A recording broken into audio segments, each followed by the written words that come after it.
myself. My bloed maak die deure oop. Ek kyk hoe jy my volg, hoe jy in my spore trap.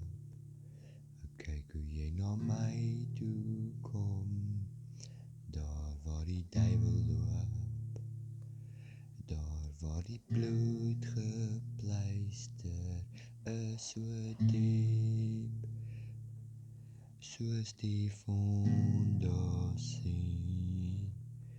van 'n 30 verdieping